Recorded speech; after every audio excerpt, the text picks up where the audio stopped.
Hello, and welcome to another episode of the Hanukkah Erotica Book Club podcast. I'm Raizel, and I'm joined by my stepsister and co-host, Malya. Hi, Mal. Hello. And here on the Hanukkah Erotica Book Club podcast, we review and chat about Jewish romance. Books, shows, movies. Yes, that's what we do. But really, we're talking about Jewish identity, tradition.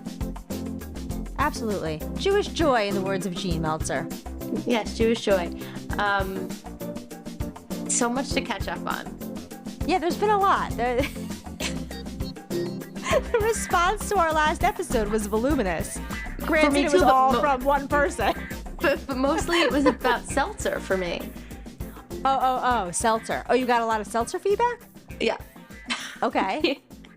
I just got a lot of feedback in general, but it seems like people really liked talking about seltzer and our seltzer rant, and excited about our seltzer segment moving forward. Great. I got some pictures of seltzer recommendations. I have one for you tonight, actually. I brought it tonight. Waterloo Guava Berry. Wow. Wait, so Waterloo. Wait, so where does that fall in the Spindrift LaCroix spectrum? It's meaning more like LaCroix. Also, one listener, although I think it was maybe Jonathan, was like, Spindrift's not even seltzer. That's a completely different category of beverage. Oh, wow. Okay. That's a hot take. Also, we have some new listeners, but I have a funny story to tell you about this. Okay, great. Okay, so Ruthie mentioned that someone we know with the initials RPP, I won't say anymore in case she doesn't want us to reveal, but we know you're out there. We're so happy you're listening. That she didn't know we had a podcast. Ruthie recommended it. She was just binging, obsessed, texting Ruthie all the time. She just can't get enough. She loves it, loves it, loves it, loves it, loves it. Okay? Wow. So excited. Her name is Rachel. I'll say that. Then, do you remember when I was touring sleepaway camps? I don't know if I ever told you the story that I went on a tour of one of the camps that I thought that you would also like, a sleepaway camp, but every woman on the tour was named Rachel. Did I tell you this? No, but that's very funny. Okay. So every woman on the tour was named Rachel. And then last weekend, we picked a different sleepaway camp. Okay. I ended up enrolling in that camp, picking a different camp. Okay. Got it. Okay. Now we're at a party for the new sleepaway camp. Okay. At a local JCC, not my JCC, a different JCC, but it's like a party for the sleepaway camp. And this woman is like, "Hi, I think I saw you on the tour for the other camp." I'm not revealing the name for some anonymity here, but okay. Fine. And she was like, "I'm Rachel." I'm like, "Of course you're Rachel." And we were all Rachel on that tour. Yes. I said, "Don't you remember everyone was named Rachel on that tour?" That's She's really like, funny. Yeah, you're right. That's so funny. Anyway, a few days later, you and William told me we got a new review by the handle One of the Rachels. So that was basically could have been anyone on your sleepaway camp tour So I was group. like, "Oh my God, is it someone from the group?" But it wasn't. Then I made the connection that I think it's that review is from our new fan. Right.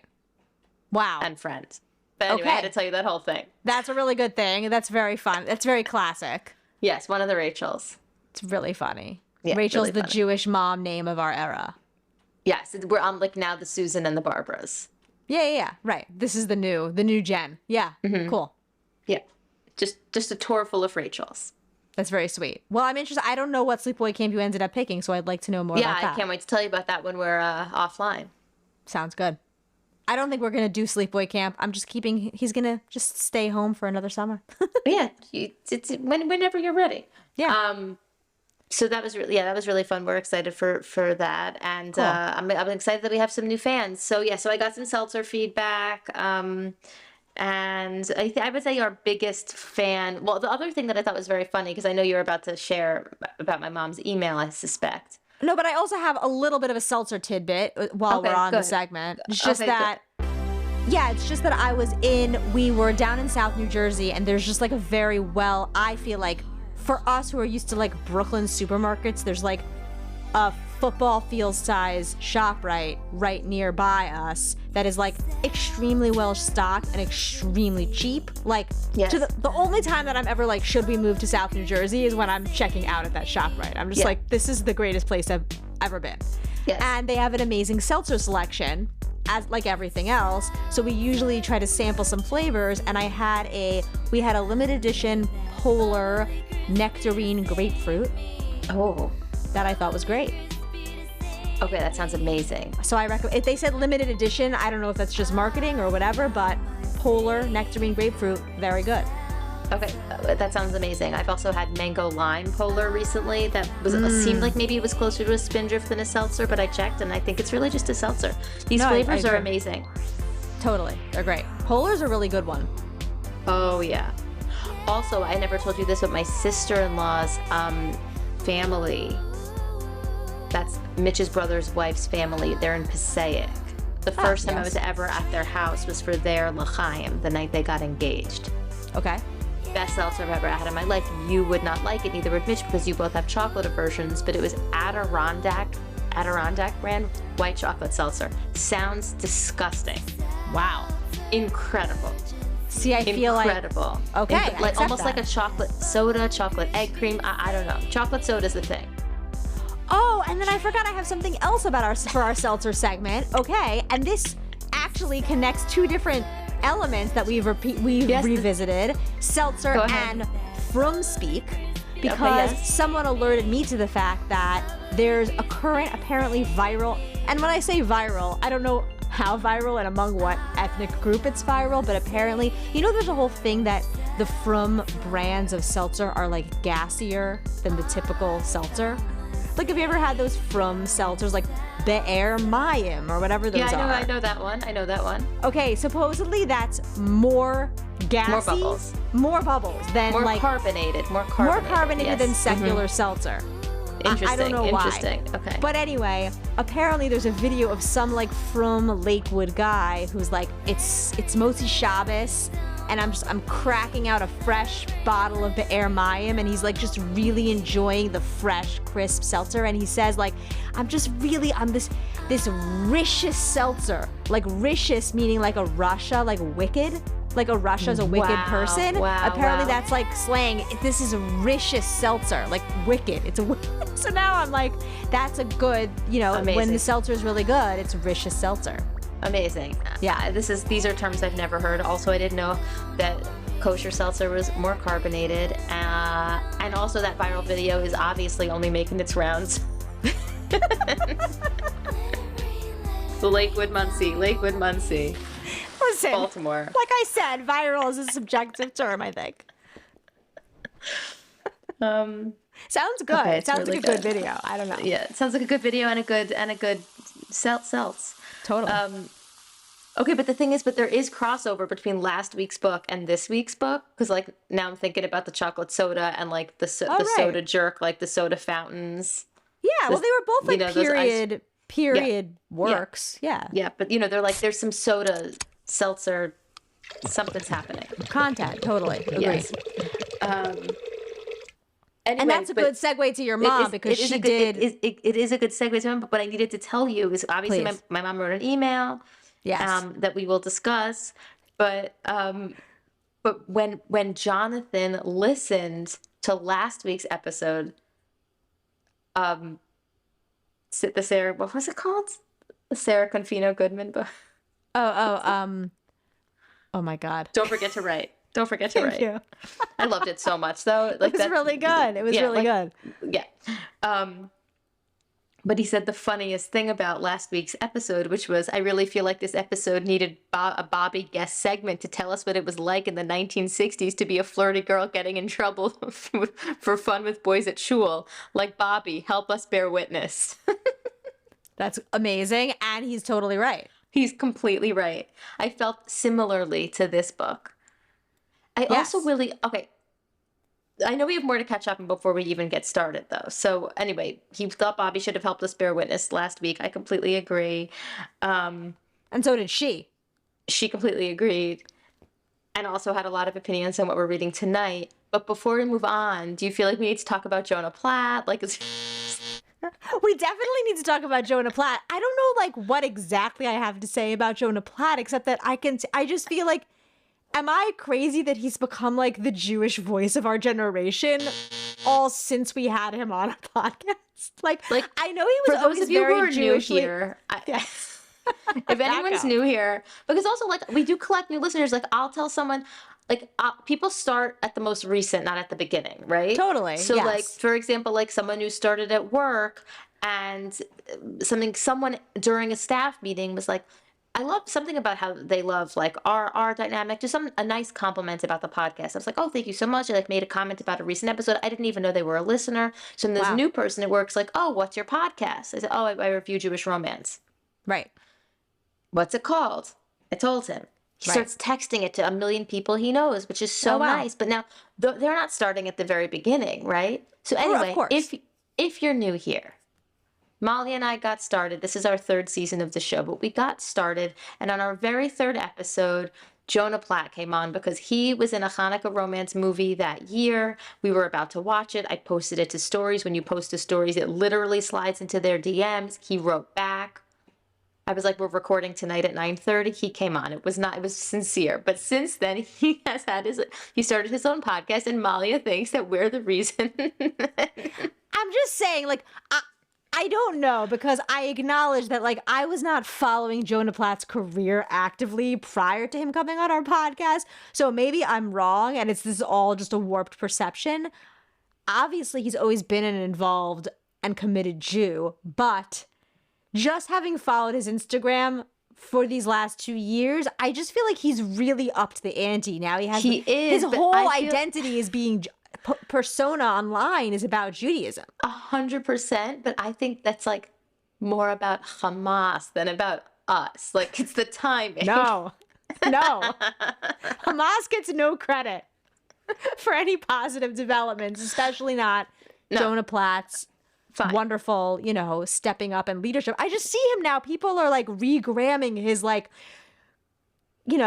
challenges to like get more involved in Judaism. Like just these like sincere, full-hearted, please. I don't know. It feels very like a big development. He's big time. Yeah, he's big time. Well, no, you're totally right, because he's also like coming to speak at like the same JCC I was just at for that sleepaway camp party. Oh, he's doing like a through tour. The UJA, like through like the UJA of Greater Metro West. UJA, like he's coming as a speaker. Yeah. I have I know a woman whose daughter was in Barry's class in preschool, who's like one of these Jewish Instagram influencers, and I just saw she moved to New Jersey. They moved to New Jersey, but I just saw she like was headlining some next gen New Jersey Federation thing, and it was her. No, but it already happened. It was her interviewing Jonah Platt. Same event. Yeah. He's making the rounds. Yeah. It was very cute. It was very like, this is what Jewish leadership looks like. All that stuff. It was very cute. Well, if anyone would like to see Malya and I on a podcast tour, hit us up and let us know. We're very happy to headline your next gen event. Absolutely.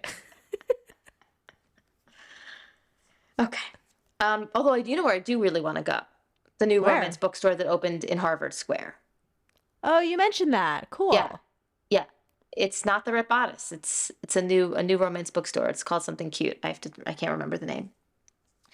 Okay, so that's it on Jonah Platt. Malya thinks we're the inspiration. He's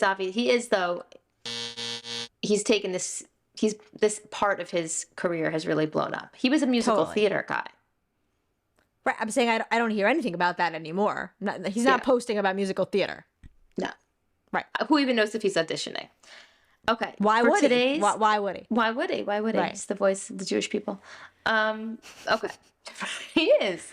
I agree. I totally agree. You're right. Thank you. For tonight's episode, we read The Love Elixir of Augusta Stern by Lynda Cohen Loigman. It was a recommendation from Bobby, my mom, my stepmom. Yes. Also, she was like hesitant. Like, if you want to go to something that's not your generation, it's like, this isn't out of our wheelhouse. This is completely in our wheelhouse. We already read one of her books before. Exactly. And the thing is, if anything, it's out of my mom's wheelhouse. And I am wondering if she now realizes that she's a romance reader. Ah. No, she doesn't. I bet you she doesn't. This is romance. Totally. Okay, so we read The Matchmaker's Gift by Lynda Cohen Loigman, which I feel like I liked. Yeah. But I would say this one I loved. And I'm really curious what you loved. Okay, totally. You did too. So good. It was So good. Good. I enjoyed it more than the match. I liked the Matchmaker's Gift, but I enjoyed this one more for sure. I liked it, but I will be recommending this one. Yes, I would actively recommend this one for sure. I want everyone to read it. Yeah, it was so good. I didn't want it to end. I completely agree. So, oh my God. Okay, so in the love elixir of Augusta Stern, like Matchmaker's Gift, is like time hopping. Is that her thing? Is that every book of hers? I don't know. We'd have to keep reading. I don't know how many books she has, right? But this one certainly has that exact like time hoppy thing, which this was a history lesson for me also, so I really appreciated it. So it's totally what's interesting is like the present day is 1987. It's not now, right? Which there's a very obvious reason, I think. We can get into it after. What were you going to say? Oh, I don't know. Just they would be too old if it was actually the present day. Well, yes, but I think that because this story, it's like what's the trope called? Like second chance lovers. Yeah. I think this book couldn't have worked with social media or like the ability to Google or like search someone on Facebook or Instagram. Right. I think this book needed a pre-social media setting for it to make sense. Good point. Yeah, you're right. But we can explain that. So anyway, so we're time hopping between 1920s, 1922, I think. Yeah. And 1987. Right. Augusta Stern, recently retired, 79 years old. She's been lying about her age so she could keep working and no one would force her into earlier retirement. Yeah. Loves working, works in a hospital as a pharmacist. Right. Adores work. She is not married, does not have kids, never married. She is kind of forced into retirement because she kind of gets caught, actually. She had no intention of retiring. Forced into retirement at 79 and moves to South Florida. Yes.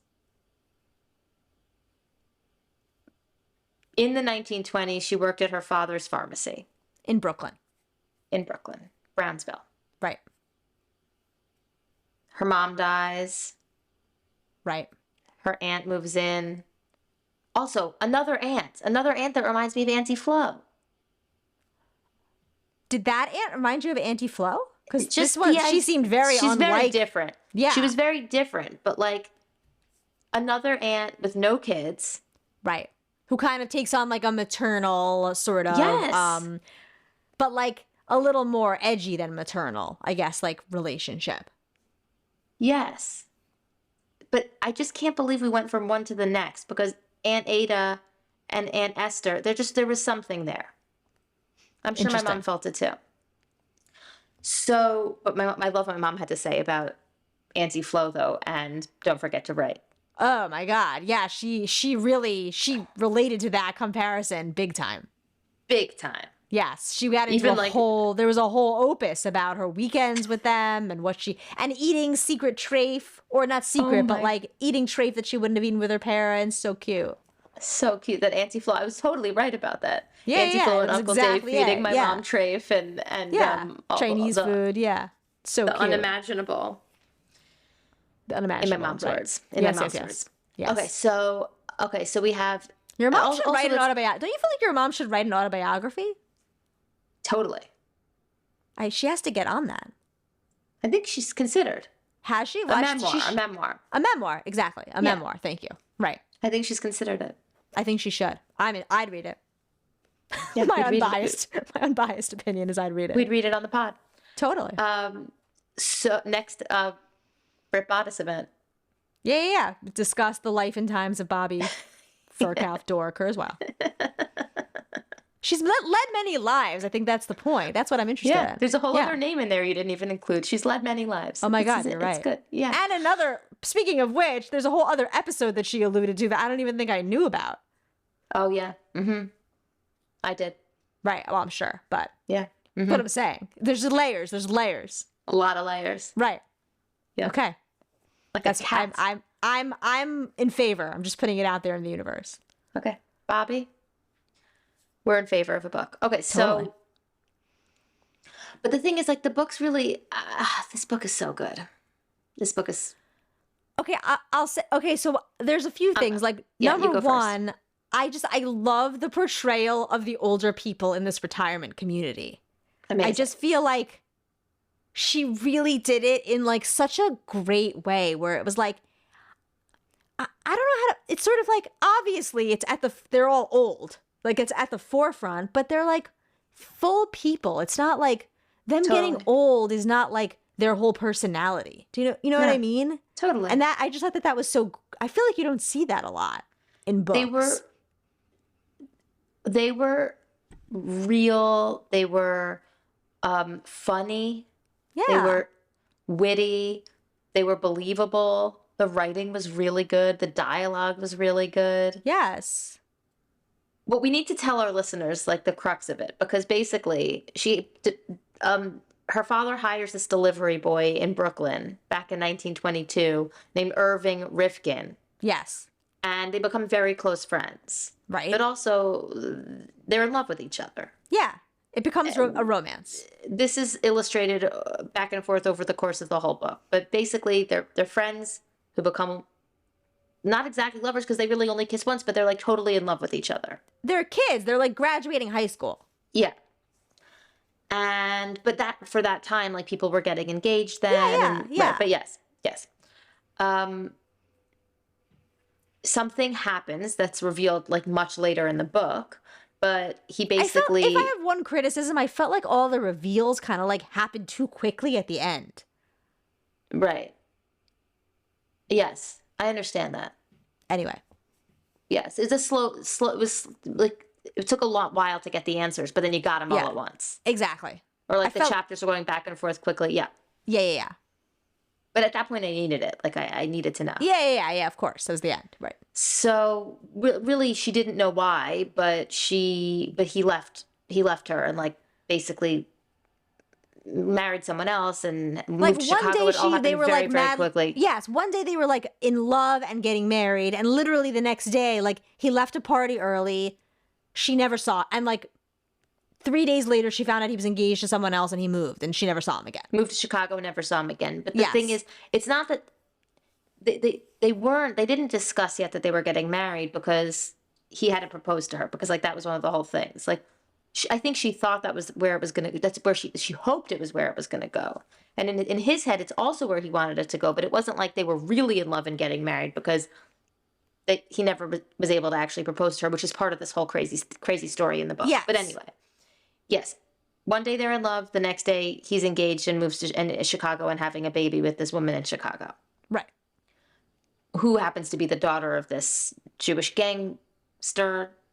Right. My mom had a lot to say about that. Yeah. She knew about Jewish gangsters. I also I of course have heard about like tough Jews from back in those days and the Jewish mob, but this was like a cool little view into that I haven't really read about this world 100%. Before. And also, did you read the author's note at the end? No. It was a very well-researched book. Oh, wow. It seemed like it was. Yeah. So I can get into that a little later, but the like all the things we learned about the Jewish gangster and even like prohibition, and I didn't realize that pharmacies, like, so during prohibition alcohol was prohibited, but if you had a prescription, pharmacists can actually prescribe a certain amount per month. Right. But then these gangsters were like basically defrauding the medical system. Exactly. Fraudulent documents to get the pharmacists to give them more alcohol because they were selling it, but then they were bringing it to speakeasies and cutting it with something really dangerous, and all sorts of crazy stuff was happening. I didn't really know about any of that during Prohibition, but I thought that was pretty interesting. But also, like, they were also threatening. So there was like, one pharmacy ends up, being burned to bits and all sorts of crazy stuff because it was like really kind of it's like organized crime. It's sinister. Like yeah. It's like what you would imagine like the mob. Yeah. Yes. But like Brooklyn Jews, like Jewish like Brooklyn, tough Brooklyn Jews, which you don't. Yeah, I feel like is a little bit of a breed that's died out. Right. I also never even realized about a farm. You really get a picture in this book that like her growing up with this pharmacist, her dad is like this revered character in the neighborhood who people kind of treat like he's a doctor. Like they come, they consult with him. I also like kind of never realized, like to me, a pharmacist is like they fill your prescription, you leave. Yes. Right. So in this case, it was a completely different thing. It was as if he was a doctor. Yeah. Coming in, sharing their ailments, treating it with all sorts of, recommendations, whatever. Yeah, exactly. But then the aunt that comes to town from Europe to take care of her because the mom died. Her mom dies, and it's like there's like this sad kind of, by the way, another brisket in the book, but there's like this sad kind of comparison of like all the delicious meals her mom made, and then these like deli sandwiches, just like sad sandwiches. She has like an older sister who's trying to like cook, but it's not really working. Yeah. Right. But then her aunt comes and she's like making all these delicious meals, taking care of her. She actually shares a room with her. The aunt's meals sounded amazing, by the way. Amazing. But did you hear she made Bobby's brisket did you hear the way she described the brisket had sweet potatoes and prunes? It was Bobby's recipe. Oh my God. Well, it makes sense. Amazing. That chicken soup sounded so good. The chicken soup, but also I have a lot to say about this chicken soup. So Aunt Esther makes a lot of healing chicken soup, but also she basically is a pharmacist too, without a pharmacy degree, because women didn't have those degrees in 1920. She's like a Jew. Isn't she like a Jew witch? She is, but she's like beyond the Jewish. Like, I was like, is she a sorceress? But the thing is, like, she's really a healer. She's really a healer. She's more like she's more like a homeopathic healer than that's a what Jewish. She described. That's what they described her as in the book. There was some point where as Augusta describes her aunt as a homeopath. Yeah, she's like a homeopathic healer, I feel like, more than witchy, but of course I also thought that. Yeah. Because of this soup, like, because also she would get to know people, similar, by the way, again, to Aunt Ada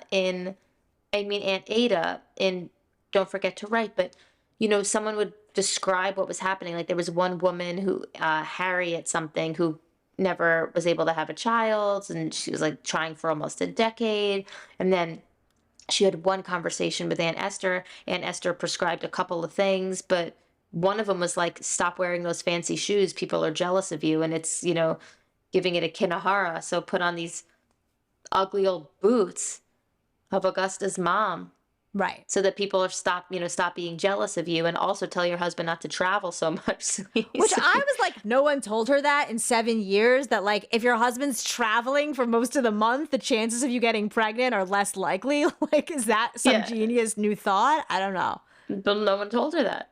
That seems very bizarre. I know. But the thing is, like, Aunt Esther's like healing and help is actually like a source of contention, and like her father's very annoyed by it. It's like she's doing it in secret, really. But there's a big element of chicken soup. Like, people aren't feeling well, she's making them chicken soup. She never makes the chicken soup the same twice. Sometimes garlic, sometimes onions, sometimes not. But like, sometimes dill, sometimes parsley. But the thing is, like, all of those are ingredients I put in my chicken soup. Like, have you ever made chicken soup without one of those things? Like, don't you have to put all those things in chicken soup every time? Totally.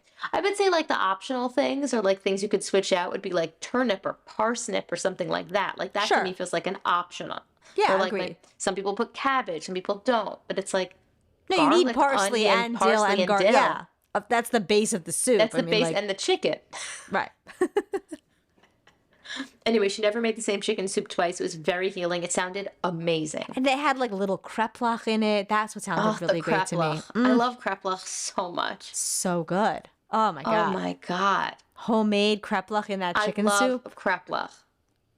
Of course. They're amazing. It's just the most Hamish, delicious.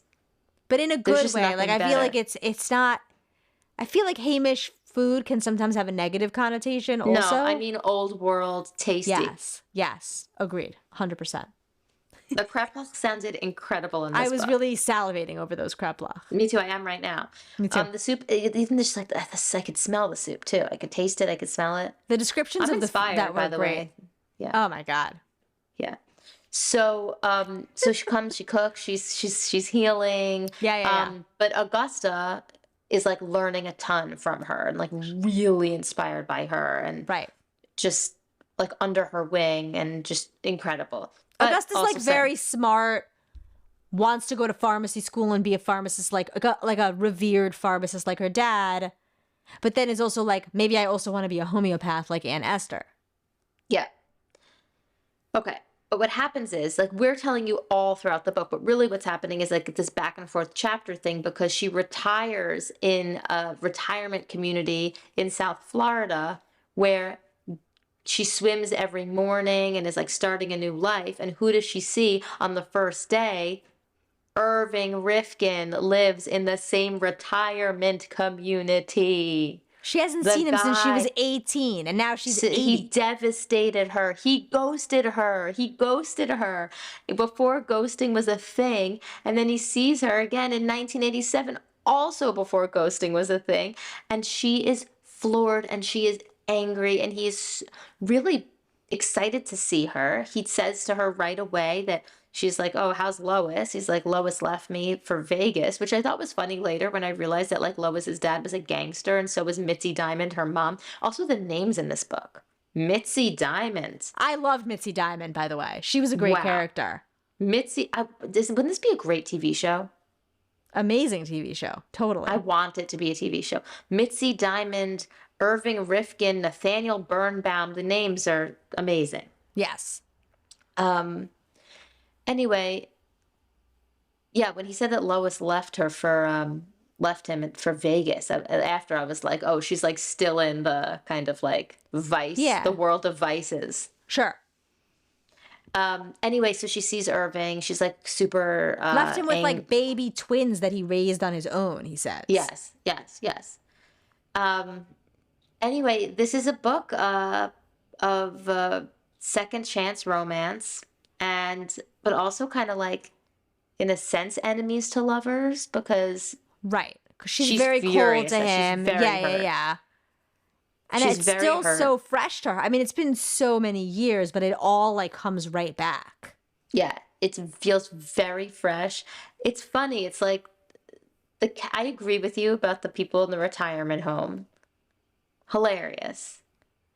Yeah, they were just like, it wasn't, I feel like sometimes when you see portrayals of retirement homes in books or movies, it's like, it's like comic relief that they're like, oh, my aching back, they're trying to do something. There's like teeth coming out. There's like teeth coming out. There's like physical comedy. People are falling over, it's whatever. Or it's like sad and depressing because everyone's sick and old. But this was neither of those things. It was just like people are living their lives and they're not done. They're continuing on. Yeah, it was really beautiful. She made friendships. Yeah, real friendships. But Nathaniel Birnbaum. Right. Is another character from the Brooklyn neighborhood who's also living in this same community. Also does exactly. I don't know how many retirement communities there are in South Florida, but this seems like a huge coincidence. It is. Right. Okay. It is. But cool. It needed to be for the book. Yes, it did. But the answer is there's tons and tons. Right. This sounded like a great one, though, by the way. Very like I wanted to move there. It seemed awesome. It's like a great pool, great people, everything's laid back. The snack bar, the lobby. Yeah, there's a nice library. They have book club. It's great. Yeah, loved that. I also really loved Augusta has a very, like you mentioned, does not have any children, but has a very close relationship with her niece. And I just really loved their relationship also. Yeah, me too. It really actually reminded me, by the way, of Auntie Flo and my mom. Oh my God. but also, I had a theater teacher, Laura Stern, who passed away a few years ago. And Laura Stern never had kids, and she was very, very close with her niece. And they used to travel together. And I was like, I wish she were alive so I could tell her about this book. She would have loved this book, and I think it would have really reminded her also of that relationship. I never met her niece, but she used to talk about her so lovingly. So nice. And Augusta had that with her niece for sure. Totally. There's a lot of like really specific details and nuances to like this crazy story, but like the book's almost very gossipy because the people in the retirement community are talking a lot of shit. But it's like it's just that like first of all, he obviously wants her. From the also, beginning, he called her Goldie back in the day. So she's like, don't call me Goldie. She doesn't want to talk, be referred to as Goldie. She's Augusta. She's like very sharp. Like she's quick-witted. She's bright. She's and not. There's like, something. there's I mean, she has a big shell around her. Also, like she's Yes. spent her whole life as kind of alone. Right. Yeah. There's like a coldness, but she's also intentionally being cold because she was crushed by him. Totally. And she feels herself falling for him again. Like right away. And she's like really scared of that. Yes. But also she doesn't know what he knows. Like this is like a comedy of errors of sorts. Like basically he came from nothing. It's like like parallel stories are happening at once. But like back in the day in Brownsville, you know, he came from nothing. He's working this job as a pharmacy delivery guy. He one day sees a guy beating the crap out of an 8-year-old. Right. He like helps the 8-year-old. It's also like, what an 8-year-old? Like, it's like, what is happening? But this is a long time ago. Yeah, it's a rougher time. Yeah. This also like that whole vibe in New York, which I've read this. I feel like this is a more common story of like, you didn't want to go on the wrong block because the blah, blah, blah gang like ran that block and they would beat you up and take your lunch money. Yeah, it's very that. Yeah, exactly. Yeah. It's that. So so anyway, he sees a kid. He sees someone beating the shit out of a kid. He brings the kid home. Right. And that someone came to thank him at the pharmacy or find him or thank him or something. Yeah. And it's this this infamous gangster who like supposedly rigged the World Series. Everyone knows about him. And the pharmacist who's his own dad had left, Irving Rifkin, the love interest. His own dad had left when he was a kid. So a small boy. So he's like, the pharmacist, Augusta's dad, kind of becomes this like father figure to him sort of. And is like, stay away from that guy. He's trouble. You don't want to get involved. Right. And he's like, I won't. But then, of course, inevitably, he's like desperate for money and oh, by the way, your mom had a thought about this too, because there's a scene where, his family's very poor. He wants to buy his mom a winter coat and he goes to some fancy department store in downtown Brooklyn. And was your mom saying that was supposed to be one of your grandfather's stores? Oh, yeah. Or maybe she did say something like that. She said, I left out something deeply personal. In the book, when Irv goes to downtown Brooklyn to buy his mother a much-needed winter coat, he went to the beautiful department store called Oppenheim Collins. Well, 30 years later, that store closed its doors, and Grandpa took it over, making it the first major urban EJ Corvette. It became one of their busiest, most successful stores, and Uncle Dave was its manager. I remember it like it was yesterday. I was 8 years old. Uncle Dave is Auntie Flo's husband. I understand. But so I see. So because I was like, this wasn't a discount store. It was like an upscale, like a Bloomingdale's type of place. I guess it was taken over. That makes sense. Yeah. Okay. Well, anyway, he goes to this upscale downtown Brooklyn department store. He can't afford anything. Again, he runs into that gangster and his wife. And the wife is like, let's buy your mother a winter coat and like it's on me, basically. And the whole time you're just getting this, he has this sense of like, I'm letting these people do favors for me and it's going to come back to bite me in some way, right? There's this sense of foreboding of like, you don't want to owe these people any favors. But yet it's like they're buying him this gorgeous winter coat for his mom and he can't afford anything, so he just takes it. Right. He ends up working for him. He ends up like really, because he was trying to buy her a ring. Like he really had nothing and was trying to buy her a ring. So he ends up sort of working for them. She at one point was like, are you seeing someone else? He's like, seeing someone else? Like, because he was being sort of secretive because the work is sort of shady because like I said, it's sinister. But he wasn't doing anything so bad, but like, close enough. I really also thought it was this character, because you're kind of in his head when he's an 18-year-old and then you're in his head again when he's an 80-year-old man.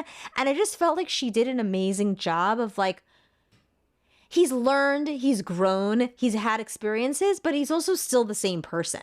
Yes. And I feel like she portrayed that in a very nuanced, just a way that's very hard to do. Like he still has this sort of like simple kind of pure heart of like, of course I love you. It's obvious that I love you. Seeing someone else, like obviously I would never think of seeing someone else. I've loved you for years. I don't even have to say that.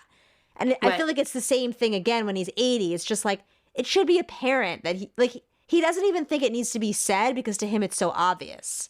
Yes, for sure. But the thing is, like, because there's so many miscommunications, and like I said, a comedy of errors, but also it's actually a tragedy. Totally. It's a tragic. It ruined their lives. Yeah, Yeah, exactly. like what happens actually really tragic. So, the daughter, Lois, I guess, like basically like the gangster's daughter. The gangster's daughter, Lois. Yes. Goes to Aunt Esther, obviously because she's pregnant. Turns out she got.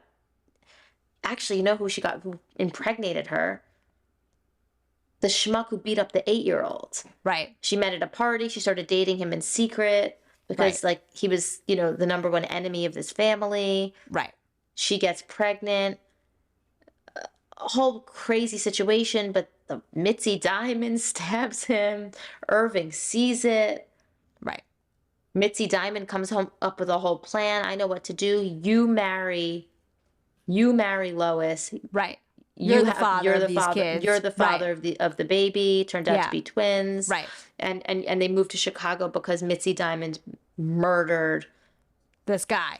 The dirtbag. Right. So also her husband like has dementia. This. Also the actual original gangster, her husband has like some kind of dementia and they're hiding it from everybody. So like nobody knows that really Mitzi is the boss. But she's still sort of pretending to just be the wife. There's a lot of that in this book with these women who are kind of like subverting, like they're acting like they're just women, but they're really taking on these like traditional male roles, like Aunt Esther and Mitzi. They're almost like similar characters. Yeah, totally. Good point. So, anyway, it's like all very tragic because he's basically about to propose, and instead he's like forced, but part of why he's forced to marry Lois is because Mitzi's threatening to burn down Augusta's dad's pharmacy. Yes. So really, because he's afraid of hurting her getting hurt, her family getting hurt, he goes and is like, we'll never talk about it again. So it's a whole tragic thing. Also, the reason fast forward to 1987 in Florida, he like hates this Nathaniel Birnbaum, even though at a certain point they were friends, but he hates him. Birnbaum was the husband of Augusta's bestie when they were younger. Right. He takes her out for froyo. She goes to Florida, they start connecting and hanging out. They're really just friends in her eyes, but Irving's furious. He thinks he's trying to date her. Yes. Completely jealous. Thinks he's going to date her. But then he's like, he stole something from me. You find out that the night he was going to propose, Birnbaum actually ends up proposing to her best friend. And then he couldn't propose the same night because you can't have two people proposing in one night. He stole his thunder. He was so upset. And also, this all has to do with this one, like, kind of like love elixir that the aunt made, like this truth serum. Well, this is also like, I feel like this is similar to the last book of this author we read, which is there's this sort of magical element, but it could also be explained away as not being magical. Like, you know what I mean? Like magical realism, yes. Yeah, so it's like, the whole thing with Aunt Esther is she's like, you can't make a love potion because you can't force someone to love someone else. That doesn't make sense. But you can give somebody clarity to know if they love someone or not. Right. And she has a recipe. She has this recipe. And there's a whole thing where like, Augusta's up with her aunt late at night and she's like grinding herbs by the moonlight. That was the witchy part. You know what I mean? That was the witchy part. At that point, I'm like, she is a literal sorceress. Yeah. She has her hair, her like gray hair is being, she is a witch. Yeah. She's chanting. There is a cauldron. Yes. So she like brews this love. So first she brewed the love potion for Augusta's older sister who was having doubts about the guy she was going to marry. Puts it in her wine the night that the guy's coming over. And my sister's like, I know I love him. I have total clarity. We're getting married. They get married. They lead like a long, happy life together. Yes. And then Augusta's like, wants Irving, she's nervous that Irving's like having cold feet or whatever, sneaks behind Aunt Esther's back, brews this love potion herself, slips it into this flask that she gives to Irving. But then it unfolds through the book that Irving actually gave that flask to Nathaniel Birnbaum, who... So the night that Nathaniel proposed, it was because he took the love elixir meant for Irving. Yes. And he always thought that it was because he got super drunk from drinking that flask, which maybe it just was. Maybe it was just like he got drunk and like drunkenly on a whim proposed. He was drunk on the love elixir. He had clarity from that love elixir. Yes. The thing is, he never knew why Irv was angry all these years, which he doesn't find out till, 70 years later, which is that he was actually blackout drunk that night and doesn't even remember proposing. Like, any of his memories from that night are pieced together from his wife telling the story so many times. Like, he knows that he doesn't remember that night.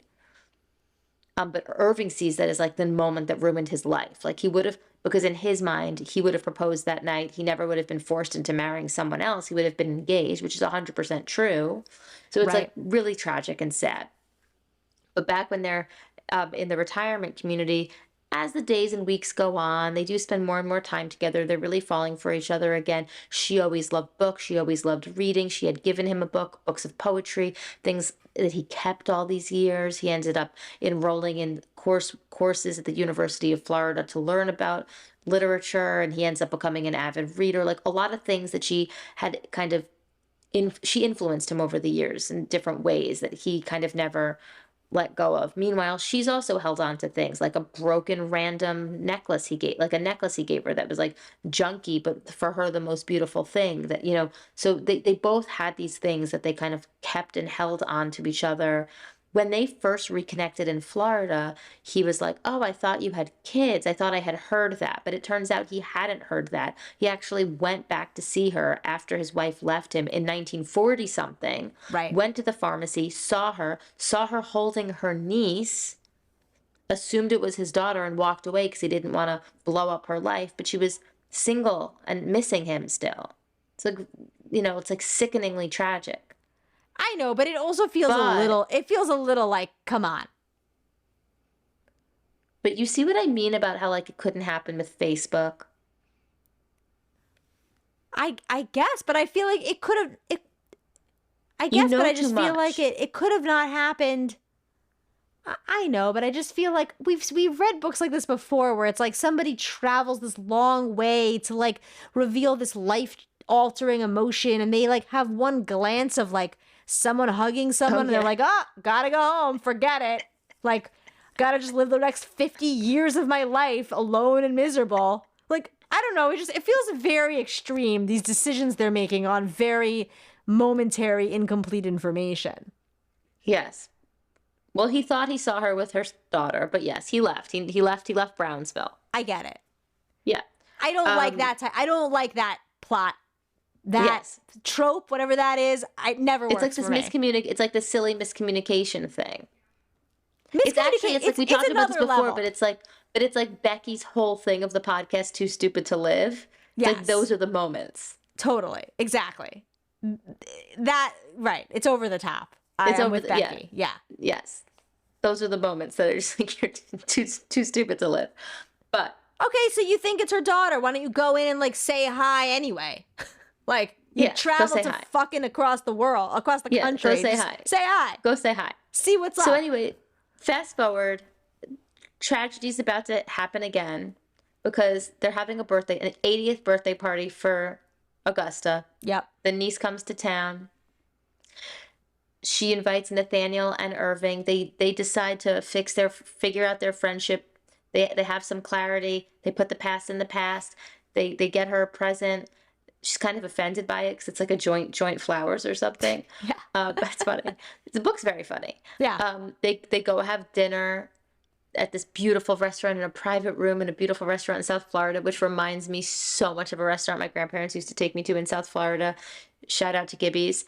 And they're in a private room, and oh my God, Nathaniel, she makes the love elixir again. Because the night before the party, her niece reveals that right before her mom died,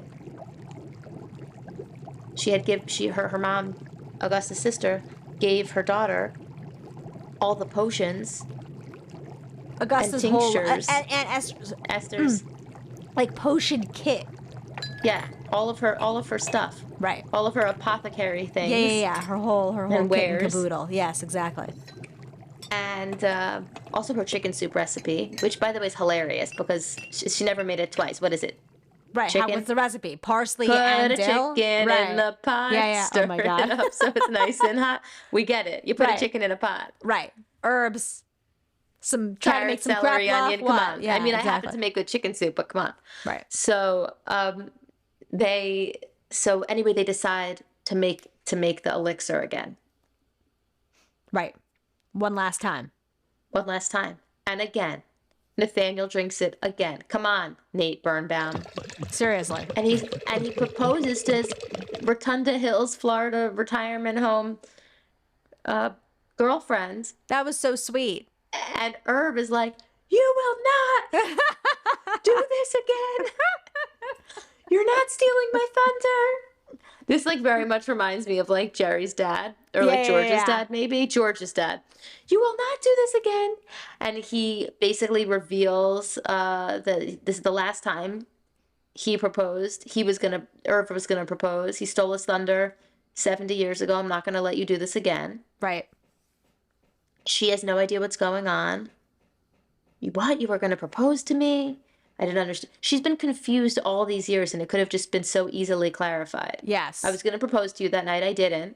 Then I got embroiled in this horrible, I saw Mitzi Diamond stab someone. They blackmailed me. I had to marry Lois. It wasn't right. The twins aren't my babies. Right. The end. I love you. Also, like, those twins he said the mother left him. Like, their whole marriage did not last that long. Like, I think she said that this could have been clarified 60 years ago. Like, he didn't come till till his niece was born. But like, why did he even wait those 10 years? Like, basically the whole marriage was like maybe 4 years. Like, was that true? It was really quick. I'm pretty sure she said in the book that that Lois left when the twins were like 3. Wow. And she was already pregnant. So the whole thing was like was 4 years. Yeah, sad. But here's the good news. Please. They get to live the rest of their lives together. Thank God. Happy and in love. Yes. It's never too late. Swimming every day. Right. Just reading books. Sweet. Beautiful. In that great retirement community. With all their friends. Right. In love and together as it was always meant to be. It is beautiful. I mean, it is beautiful. It was really, really, really good. It was great. Great. It was so good. She said in the author's note that she first heard about someone in the family on her husband's side, I think, that was a pharmacist or one of the first, something like that. So she was first very interested in her. She realized that wasn't an entire book. Then she spent a lot of time with her father, who had many relationships in his retirement home in South Florida. And they would all sit in the lobby, and there was so much yenting and so much drama, and everyone was in each other's business. And there was so much drama, and there were all these girlfriends, and she thought, I hope, Lynda, that I'm representing this well, but this was something in that, like this was in the author's note. She thought, how funny would it be if one of my dad's exes were here in this retirement community? Because they were all, such busybodies. Yeah, of course, yeah. And so that's how it all came about. That's good. I like a little life inspiration from life. Exactly. And then she did some research about pharmacists. She did research about prohibition. She did research about the Jewish gangsters. Like, that's why she shares like what book she read to learn everything she learned. But the reason it's filled with such kind of like richness. Yes, is because she learned it all. Yeah, really, really learned about it and wove it into the book so well. Cool. It totally could have been set in the Bronx. I feel like Brooklyn, the Bronx. Yeah. Any of those, like, any of these community, like... Yeah, formerly Jewish. Formerly Jewish, right, exactly. And then, the neighborhood kind of changes, and she talks about having to sell the store, ultimately. Yeah. It was really good. And it wasn't there wasn't a lot of Jewish, like, religious content. It was mostly all, like, cultural, I would say. Yeah. It's like... Yeah, they were like, it was just they were all Jews. Yeah. It was just the Jewish world that they were living in. So all their sort of Yes. references, the evil eye, and they got marriage in the synagogue. Also, when she made the potions for people, the way it was written in the book, like, that's the Mishaberach, right? Like, the words she was saying, like. Oh, was it? Is that what that was supposed to be? Yes. Oh. That Like, makes that's sense. what I thought. Like, Right, the that words makes sense. every time they made the soup or the potion, she was saying, like,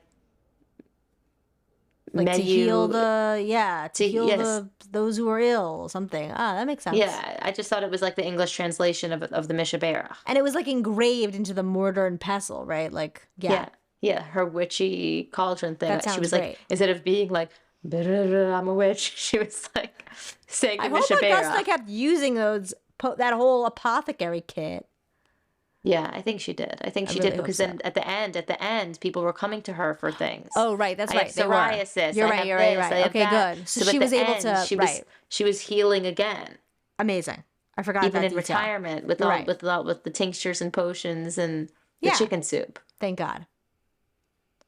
Really happy ending. So good. What a good book. Great characters. I agree with you. It would be a great like a movie. Fantastic. It would be a great watch. I really loved it. It was so good. So yeah, I'm really happy we read it. I really recommend it to our listeners. Definitely. I listened to the Audible and I thought it was whoever read it did a really good job. Fantastic listen. Yeah.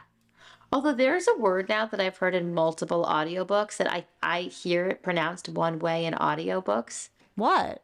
That I pronounce it differently, and now it's been so many books, I think that I might be wrong. Like, if you're going through papers, it's a word with an R. Oh, riffling?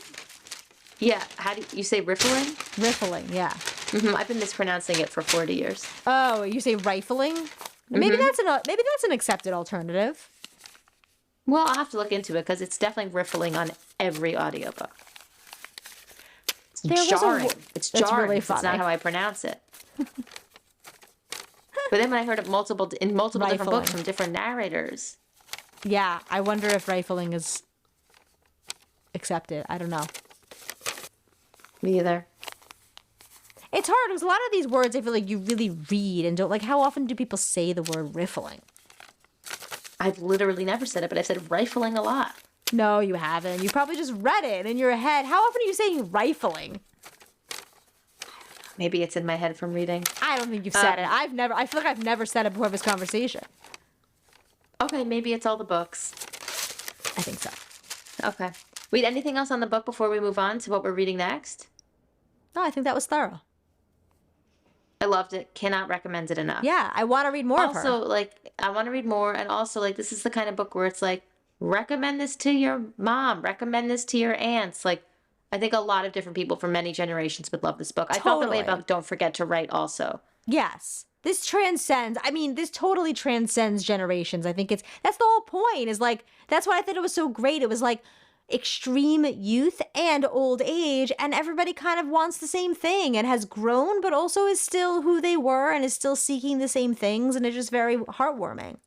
Okay, but is 80 the new 60? Because here's the thing, like, I do kind of think that, like, 80 is not the 80 it once was. Oh, totally. Also, her 80th birthday party reminded me that I want to have one for my mom. And she was like, no, I don't like parties. And I was like, no, that would be really, really nice if we could all just like have lunch together with some people that you love. Like, that would be great. And then I was wondering if the birthday party scene maybe made my mom agree with me that we can do a party. Yeah. Augusta sounded so nice. Yeah, she loved it. I do agree with you, of course. 80's not the 80 it once was. I know my dad is always like, when my grandfather was my age, he'd been dead for 12 years. Like, I just think people didn't live till 80. Right. And if they did, it was like, things were rough, I think. Yes. I think 80's the new 60. Yeah. They all were pretty spry. Well, you always hear those, like, there's a ton of STDs going around nursing homes kind of thing. Oh, yeah. Oh, well, I work in a nursing home. There's a major drama always. Yeah. People, there was a whole, there was a whole scene that there was like this high school group that had come to visit, and like there was a couple who were like engaged in some like heavy petting out on the like porch area. And like all at these work? At work, like residents who were like, Yeah, enjoy for it. under a blanket, but I think it was apparent what was going on. And there were these kids there to volunteer, like visit the old people, and they had to be like ushered away. Oh my God. Amazing. That's funny. That's great. It's great. And listen, people are living life. It's good. It's really good. Yeah. Okay. We are moving on to an author we've never read before, Mia Sivan. She's Israeli. Great. And this is the first book of a series. It's called Crunching Her Numbers, a reverse age gap steamy romance. And the series is called The Women of Tel Aviv. So we're going to be in Tel Aviv. Should I read the description to you? Yes. Okay. Kelly has fought tooth and nail for her place in Tel Aviv's high-stakes financial world. In an industry where power is everything, she prides herself on staying in control. The only indulgence she allows herself, the skilled hands and mouth of the much younger and possibly handsome Slava. Their arrangement is simple until it isn't. When ex-Special Forces investigator Ilan begins looking into Kelly's firm, he draws her into a dangerous game. He needs her help, and he wants her in ways that have nothing to do with the case. Helping Ilan means stepping into the shadows of an investigation that could shatter her career. Resisting him means denying the primal hunger he awakens in her. And just when she thinks she can keep it all under control, Slava makes it clear he's not willing to be cast aside. Her career is on the line, her heart is caught in the crossfire, and for the first time in her life, Kelly might not be the one in control. Should we not read this? This does take place in Tel Aviv. Definitely not reading the audiobook, I'll tell you that. Okay, it is, oh my God. Okay, the other books in her series were categorized under Jewish romance. This one is categorized under Middle Eastern literature, and polyamory romance ebooks. But then this is about the author. Mia Sivan is an Israeli woman who lives, works, and loves in Tel Aviv. The city is as much a part of her books as any other character. Mia has worked as a senior investment manager for many years, and the book she writes draws much from her personal experience as well as real-life scams that took place in the Israeli financial market. When not writing or dreaming up steamy scenes, she lives with her handsome husband and even handsomer 2 sons and enjoys long walks by the beach. It's Tel Aviv. It's never too cold. I mean, I do really would love to read a book set in Tel Aviv. That's a character. Me too. And the city as a character is very tempting. I mean, you know, I'm open to a reverse age gap, steamy, whatever. Okay, I mean, like, there's going to be we're going to be in Tel Aviv, and Tel Aviv's a character, so I think this is good. Great, I think it's great.